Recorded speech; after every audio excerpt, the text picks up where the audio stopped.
Welcome to Hitler Down Under, the story of Adolf Hitler, as told in Australia's newspapers at the time. I'm Mark Taylor, clinically trained psychologist and former Australian Army officer. The Daily Mail, a Brisbane newspaper, dated Thursday, 16 August 1923, reported on what they called the German situation. The newspaper reported that labels of parties in Germany post the Great War were more akin to being libels, noting that the National Socialists were more conservative than socialist, while being a violent reactionary political force led by a flamboyant Adolf Hitler, who was described as a forceful leader who would not tolerate any nonsense from the communists.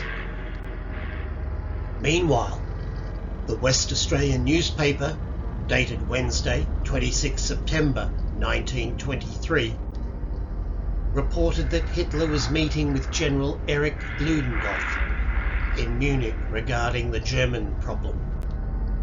In particular, the national government of Dr. Gustav Ernst Stresemann, which they believed to be Marxist, and that the problem in Berlin would only be solved by Bavarian fists. Stresemann served as Chancellor in 1923 for a brief period of 102 days, and later as Foreign Minister from 1923 until 1929.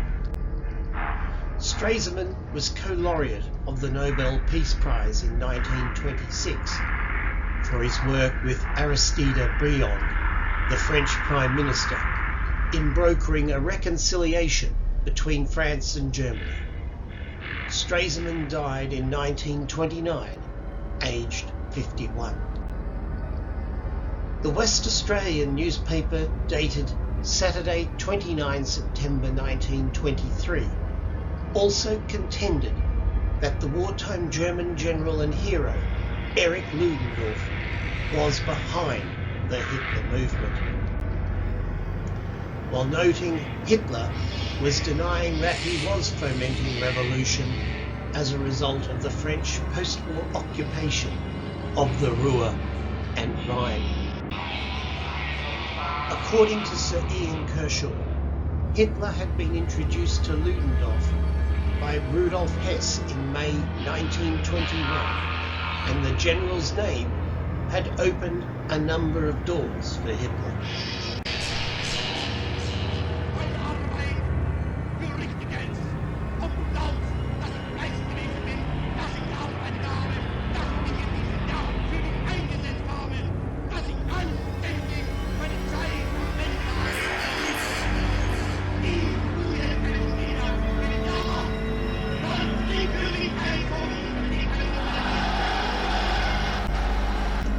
The West Australian newspaper, dated Saturday, 29 September 1923, reported that Reich President Friedrich Ebert declared a state of emergency, following the Bavarian appointment of a dictator, Dr. Gustav Ritter von Kahr, whose aims the newspaper noted were practically indistinguishable from those of Hitler.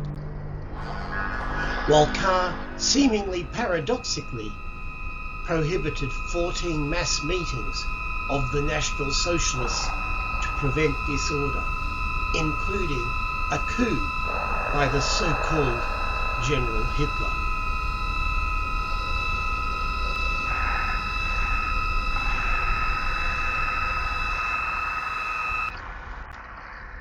The West Australian newspaper, based on a report from Reuters, also presciently reported that it is believed Hitler intends to effect a putsch which would not be confined to Bavaria.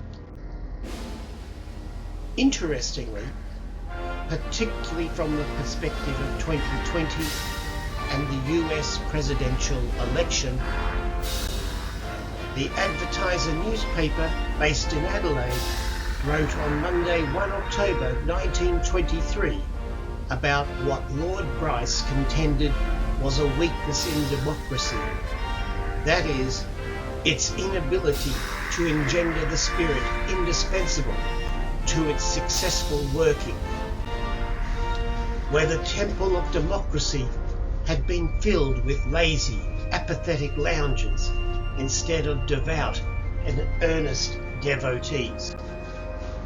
The Advertiser newspaper notes that the Bavarian democracy was beset from both the left and the right, where survival of the democratic state could only be guaranteed through martial law. James Bryce was born in 1838 in Belfast, Ulster, Ireland. He studied at Oxford, was admitted to the bar, and became a believer in Teutonic freedom, an ill-defined concept that was held to bind the German Empire, Britain, and the United States together. For him, the United States, the British Empire, and Germany were natural friends. In 1880, Bryce, an ardent liberal in politics, was elected to the House of Commons. He served in various government capacities, including ambassador to the United States, prior to the commencement of the Great War. In 1914, he retired and was raised to the peerage.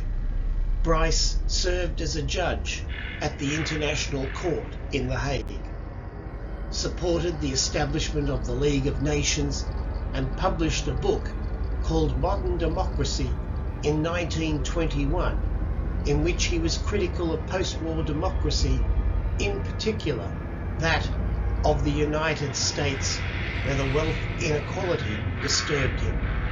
Bryce died in 1922, aged 83 years. So how did the Australian media do?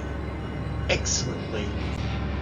Once again, the press accurately foretold the Beerhall Putsch and the Nazi plan to extend the dictatorship to the entire country. The media accurately understood how political parties at the extreme right and left were trying to be all things to all people while subverting and gaming the fledgling German democracy. The media also accurately understood that the Nazi Party was more conservative than socialist. It also understood Hitler and the Nazi Party to be violent reactionaries, and accurately understood some of Hitler's personality traits.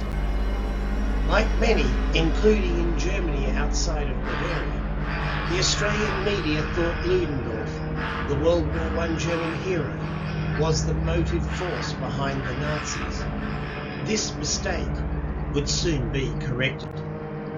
The media was also, at the time, noting the inherent weaknesses in democracy and how its spirit was often gamed and traduced by the lazy, the corrupt, and those acting in bad faith.